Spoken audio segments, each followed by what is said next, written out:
She's a successful business person who entered politics, and that's where she made the big move that makes her a legend. Loretta Butler Turner is our interviewee for this edition.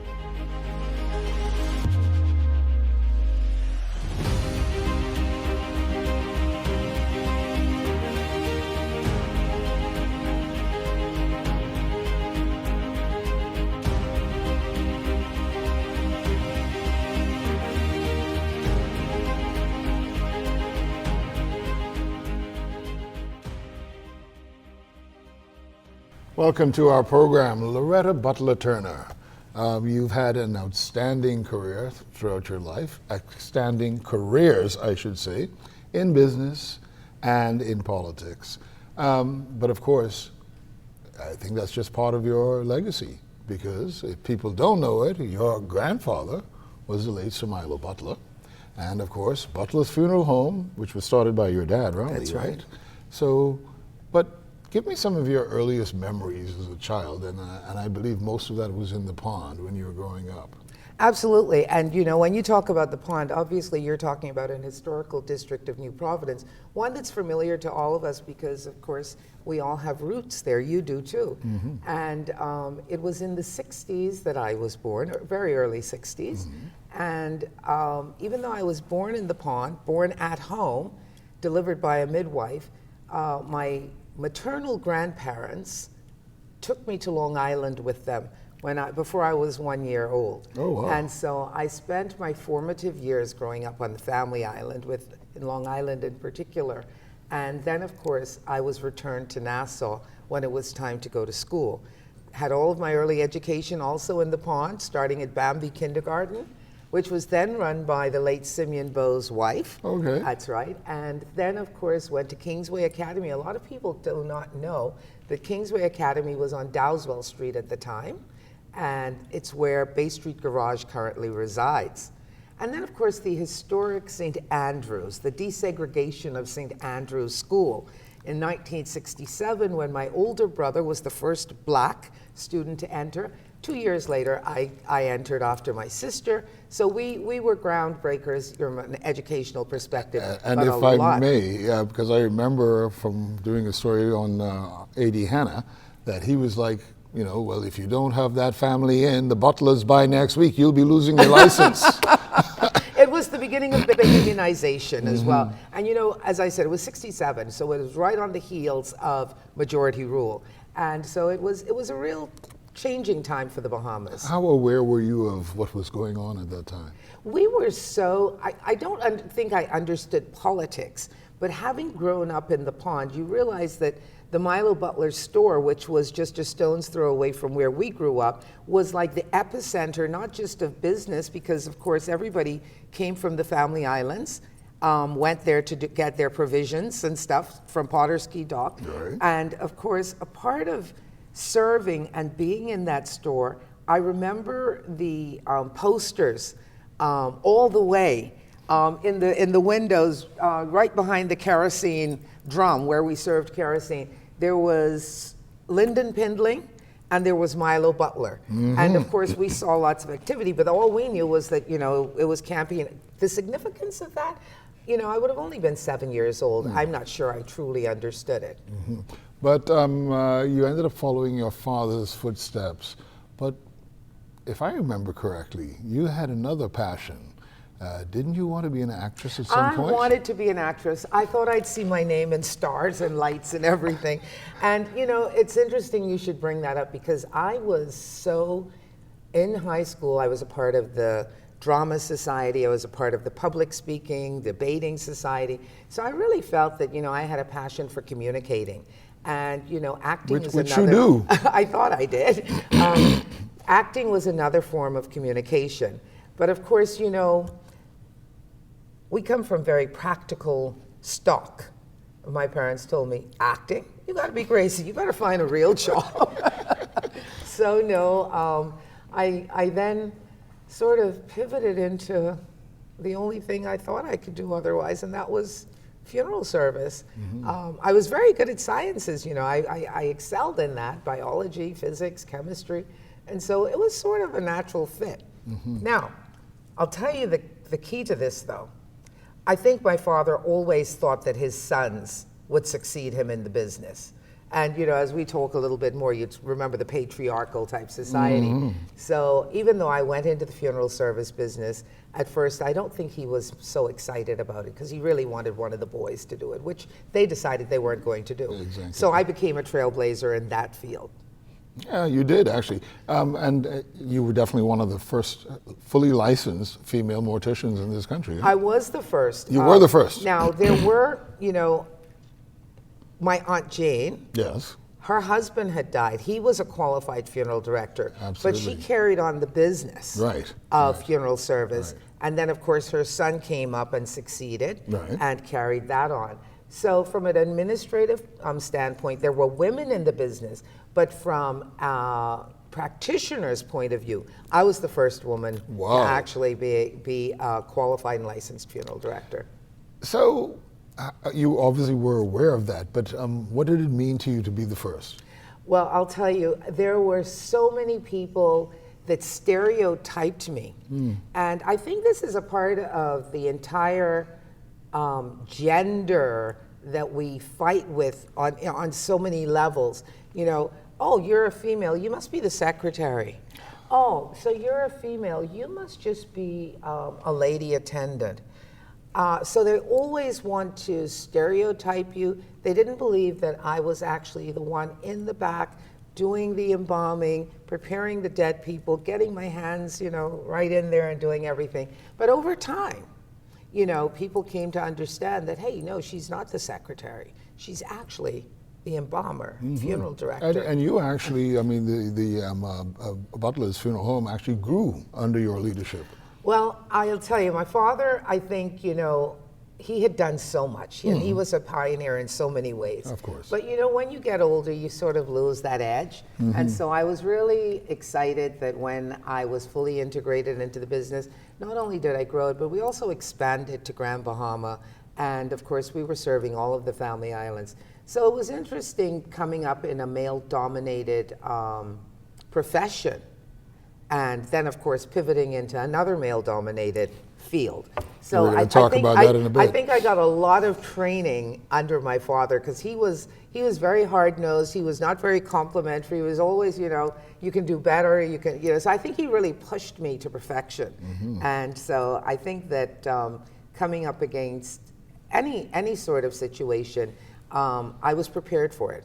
What did you learn from your grandfather, Samailo? And we cannot leave out your grandmother, Lady Caroline, who was a force unto herself. Well, we literally grew up under them because in addition to juggling schoolwork, and they expect you to be at the top of your class, obviously you also had to work. Once we started walking and we started going to school, we were then introduced to the business side. People wonder, how do butlers sustain, you know, the business for generations? Well, they train you at a very early age, and they tell you, you know, you have to do this. So my grandfather was a very integral part of our lives because my father was the oldest son, and like I said, we just grew up literally a stone's throw away from our grandparents. So we were interacting with them every single day. What did I learn from my grandfather? I think the greatest thing I learned was service and compassion. He was so devoted to people, whether it were the women in the straw market, whether it was the constituents in Baintown, or whether it was just the customers in the store. He always treated everyone, you know, with dignity, that human pride for, you know, just making sure that everyone was respected, and the upliftment of those people. We were taught, because black people did not generally have bank accounts, we got to know everyone in the straw market because my grandfather obviously went to the Royal Bank of Canada. He had bank accounts, and in order to help people to save, we would get these little black books, and we would go down to the straw market, and every day the straw vendors would give Sir Milo X amount of money, which he then put in the Royal Bank of Canada for them. I guess it was like an ASU, but he, you know, that type of thing, but a savings account, because he was teaching them to save. And then like at Christmas or special occasions, they would ask to have their money withdrawn. He did that also in Baintown because we had a food store right on Blue Hill Road. So we had to interact with people in that community. And then, of course, we had a farm on Carmichael Road. So we had to learn to pick peas. We had to learn to feed the creatures. We had a really full life.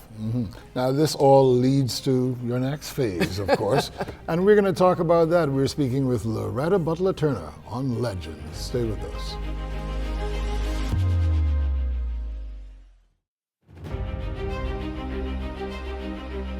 Welcome back. We're continuing our conversation with this week's legend, Loretta Butler Turner.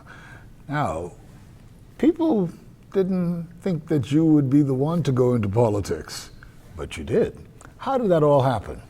Well, it's really interesting because I really had no aspirations whatsoever that I recall of going into politics.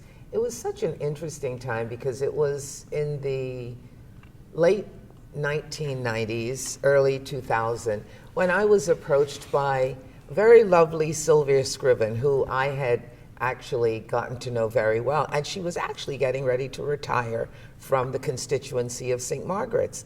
And I recall it was one evening we were at a dinner party, and she basically asked me, would I be interested in perhaps looking into succeeding her? And it really took me by surprise. My husband and I were at this dinner party together, and we went away and, we thought about it and discussed it for a while. But it was not truly something that I had aspired to do. I later realized that, Mrs. Scriven must have discussed this with then Prime Minister Ingram. And so I was approached, and Prime Minister Ingram and my family and I have a very interesting history. We went back quite a ways. He had been the MP for Abaco for many years. And of course, in my line of business, which was funeral service, we interacted a lot because I did a lot of funerals in Abaco. So I found that, in his interaction coming into the funeral home, talking with my parents, he convinced me to look at it seriously. And so it all happened from there. I must say it wasn't an easy journey going into it because obviously there were other people that were interested in perhaps succeeding Ms. Scriven. And so there was a process. And I determined, okay, well, I will give it a go. I think that I probably had built a name for myself in the community in one profession. You're already high profile. Yes, so at the end of the day, I made my debut as an F&M, which was interesting as well because, historically... A lot of people couldn't figure that out. No, that was really hard because, my grandfather, Somaila, was... he was PLP, and of course, our family historically have always been PLP. So there were a lot of dynamics going on, quite interestingly. But it wasn't about the party, it was more about the relationships.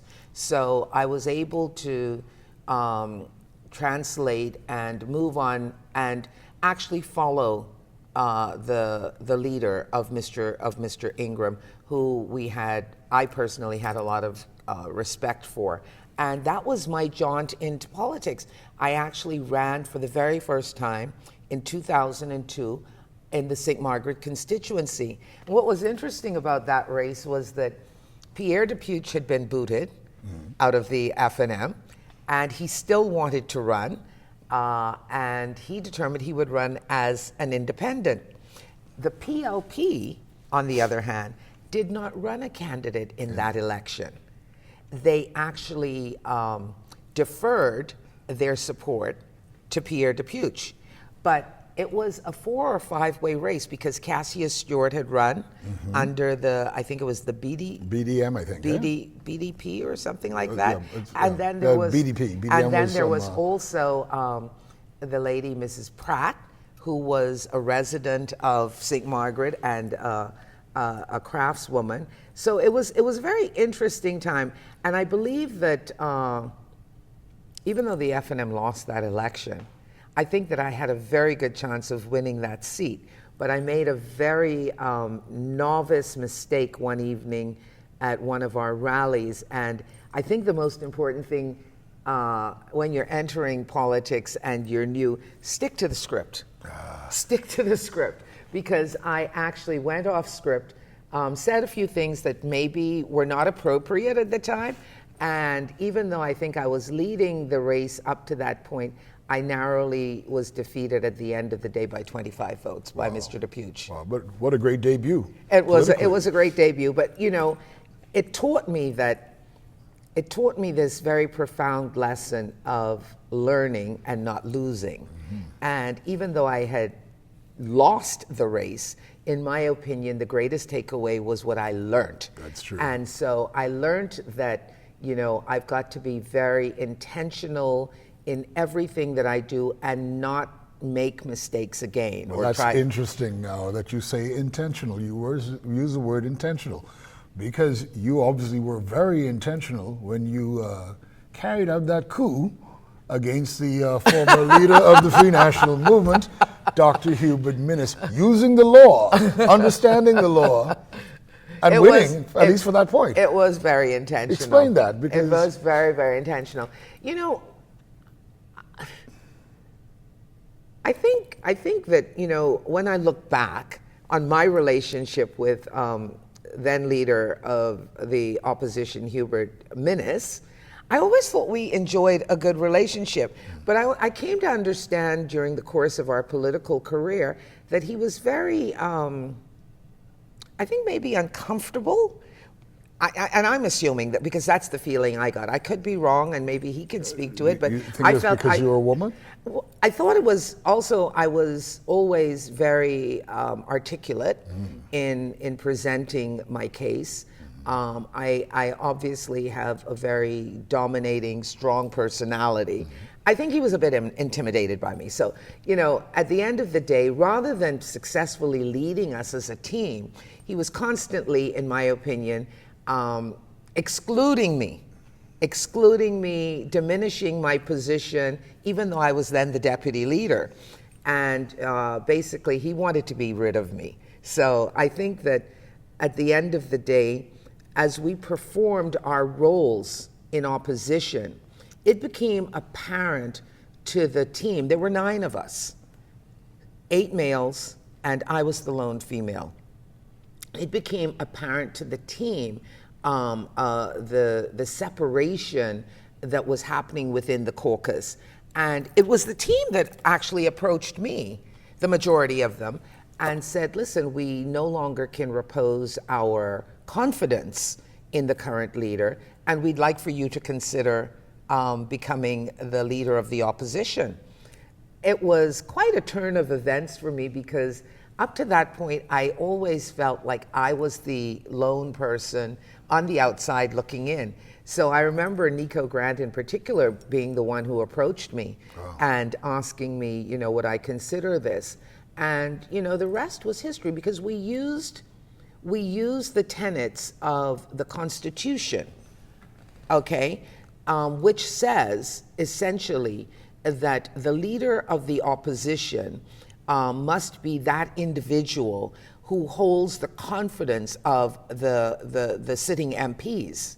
And so it was on that constitutional tenet that they determined they would withdraw their support for the current leader, who was then Minnis, and write a letter to the Governor General, which was the way it should have been done, and reposed their confidence in me and their support behind me. And so the coup of removing Minnis was totally constitutional, something that I think a lot of Bahamians did not realize because it was the first time it was done here in the Bahamas. And so it was within the parameters of the law. And that is how I became leader of the opposition for a short period. It'll be interesting to see if anyone tries it in the future. I'll bet you they will. Loretta Butler, thank you. Turner, thank you so much. And we'll be back with more right after this on Legends.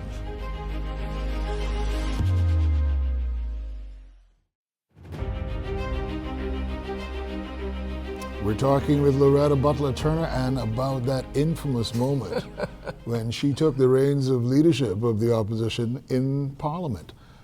How did it happen? So up to that point, you realize that, the men were not with you or were not with me. Mm-hmm. And, I made it my business once I lost so badly that I'd be the best MP there was. That means that I was always prepared when I went to Parliament. I was able to stand up and speak on my feet, as I still can do today, hopefully. And I was able to project and actually speak to the record of the Free National Movement, always, and also take on the opposition. So there was this admiration growing that I wasn't aware of among my colleagues.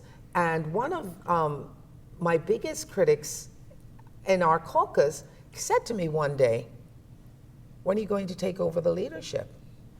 And I was so shocked. I said, and "Excuse that had me." not come into your mind before. Well, because I'd already lost, and Right. I figured they didn't want me for leader, so I was just going to be an MP. And I said, "Excuse me?" And, so that sort of passed, and they said it to me again.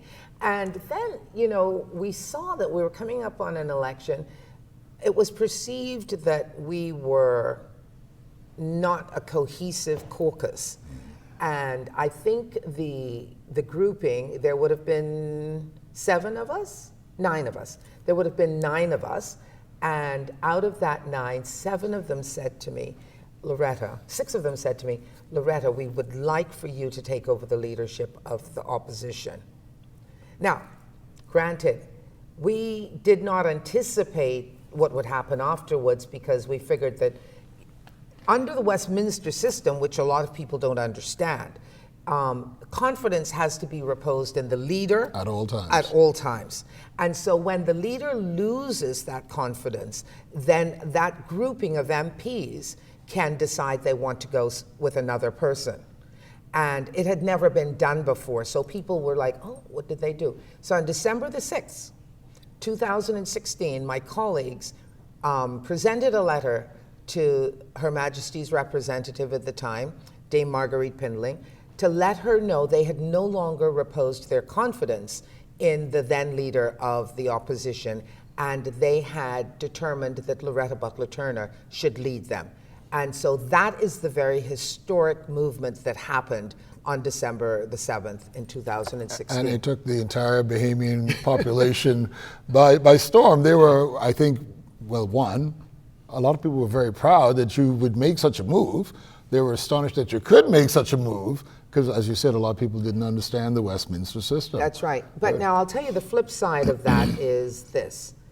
Having lost the confidence of the majority of his colleagues, as you can see today, and I'm not going to sugarcoat this, the former leader of the opposition is very obstinate.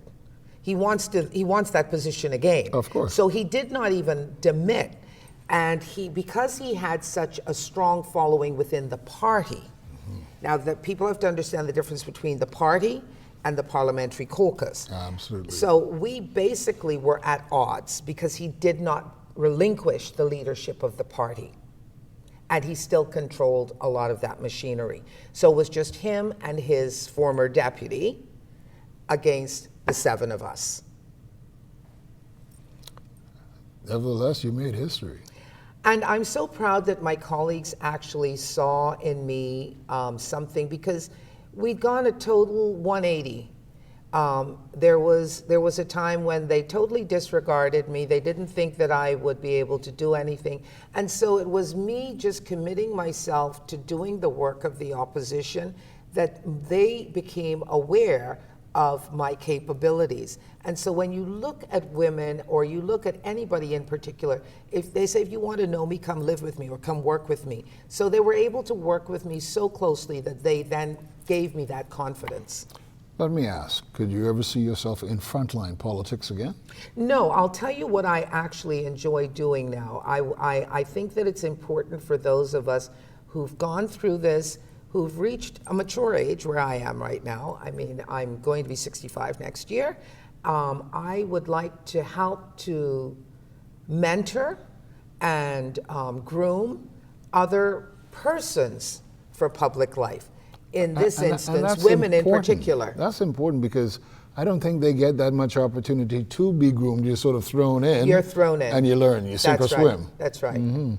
So if you'd like, I can tell you the exciting things that I am doing now. Definitely. I am a part of the Caribbean Women in Leadership, and we now have a large caucus of women across the Caribbean, including the Bahamas, who are preparing themselves. There's no charge to these women, no charge whatsoever, to prepare themselves for leadership positions and to prepare themselves to run in general elections.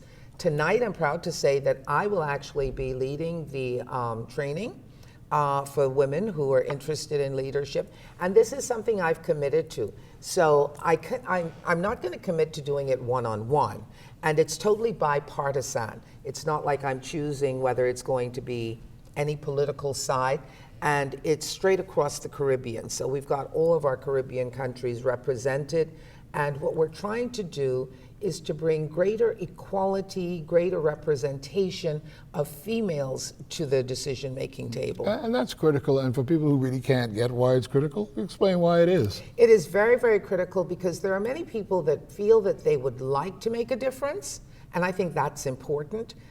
They've got to understand the challenges of getting there. They've got to also understand, the importance of having a plan and a vision, being prepared, understanding how to finance themselves, understanding the political terrain, really. And so I think it's really important, not just for women, but because we have such a deficit of women in representation. Even here, we're not reaching the 30% threshold, which we think, globally, we'd like to see 30% at least females representing in leadership. And we're still a far way off. Yeah. In the Bahamas, I think we're somewhere around, 15, 18%, something like that. So we've got a ways to go. Political parties have informally said they're going to run quotas, but they have not implemented quotas. And if you look at Rwanda... Do you think quotas are good, though? I was just about to tell you, if you were to look at Rwanda, remember now, Rwanda was really a country where girls were not being educated. They were not in professions. Rwanda has had a total turnaround. They've got 50% or more representation of female in their parliament, and it's one of the most successful African nations there are today. That's true. And it's because of the involvement of women and the decisions that women are making in parliament. That's great. Loretta Butler Turner, we're going to take a quick break, and I'm going to have some final comments from you in our last segment. Stay with us.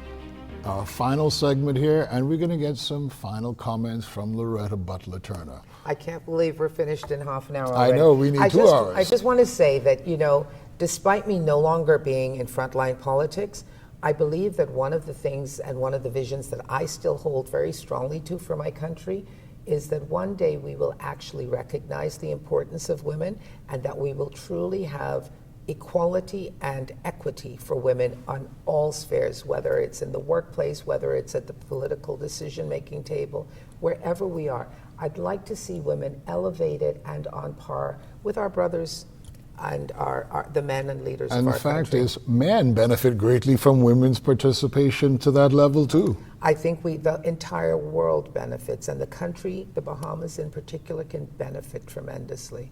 Loretta Butler Turner, what a pleasure to have you on this you. program, Legends. Thank you. And keep doing what you're doing. Just carry on. Much. Thank you very much for having me. Thank you for joining us here on Legends. We'll see you next time.